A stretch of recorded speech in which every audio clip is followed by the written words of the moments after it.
పెద్ద పర్వతంలాగా ఆయన నిలబడినటువంటి వ్యక్తి. ఆయనను ఎప్పుడు ఏం చేయాలనేది చాలా చక్కగా తెలుసు. ఆయన ఎన్నికల వాగ్దానమే కాకుండా రోజు రోజుకు గ్రామాలలో ఉన్నట్టు పని ఎప్పుడేం చేస్తే వ్యవసాయదారులకు బాగుంటుంది, బిజినెస్మెన్ బాగుంటుంది, దీనబడి వర్గాలకు బాగుంటుంది, సంపన్న వర్గాలకు పనిచేస్తే మీరు బాగా గమనించాలి. ఇదే ఇలాంటి ఎండ రెండు కాలం చాలా రోజుల కింద కానీ ప్రతిరతాన్ని పెట్టి ఇంటిని ఇచ్చినటువంటి మాట మనం. అదేవిధంగా ఇంతకుముందు యాదన్న గారు చెప్పినట్టుగా కంటి రెప్పకు కొట్టినంత కూడా మరి కరెంటు పోకుండా వచ్చినటువంటి మాట. వీటినన్నింటి మీరు బాగా గమనించాలి. ఇంతకుముందు మాట్లాడినటువంటి పెద్దలు మీకు క్లియర్గా మాట్లాడారు. మరి పెద్దలు మాధ్యవర్గాలు మరి సత్యనారాయణ రెడ్డి గారు నిరంతరం ఆమె నిద్రలు లేకుండా 7 ప్రాంతాలు 7 అసెంబ్లీ కాన్స్టిట్యూన్సీలలో ఎటు చూసినా ఆమె ఇది మనకు ఎప్పుడు ఏ విధంగా పనిచేస్తుందో మీరందరూ గమనించాలి. మంచి చేయడానికి మనమందరం కలిసికట్టుగా ఉన్నాం.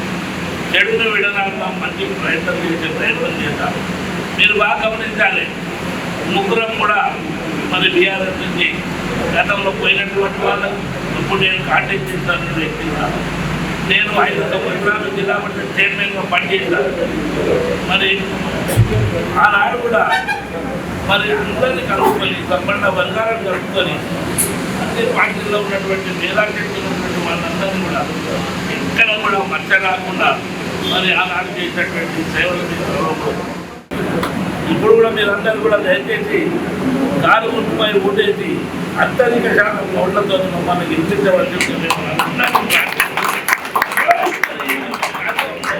ముఖ్యంగా మంది ముఖ్యంగా కార్యకర్తల యొక్క అనుభవం, కార్యకర్తల యొక్క పనితీరు, అదేవిధంగా బాలాజీ గారు ఇప్పటిదాకా మాట్లాడినటువంటి మాటలు కూడా అన్నింటినీ కూడా పరిగణన బాబు గారు కానీ వీళ్ళందరూ కూడా ఏ పనులైతే చెప్తారో వాటిని అన్నింటినీ కూడా తూచ తప్పకుండా చేయడానికి మనం అందరం ప్రయత్నం చేద్దాం. మళ్ళొక్కసారి చేవెళ్ళ గడ్డ మీద బీఆర్ఎస్ జెండా ఎగిరేసి మరి బిడ్డలు మరి మేడం గారి యొక్క ఆలోచన విధానాన్ని తప్పకుండా సత్యం చేద్దామని చెప్తూ ఈ కార్యక్రమాన్ని చేద్దాం. మీ అందరూ కూడా పేరు నమస్కారం పెడుతూ థ్యాంక్ యూ.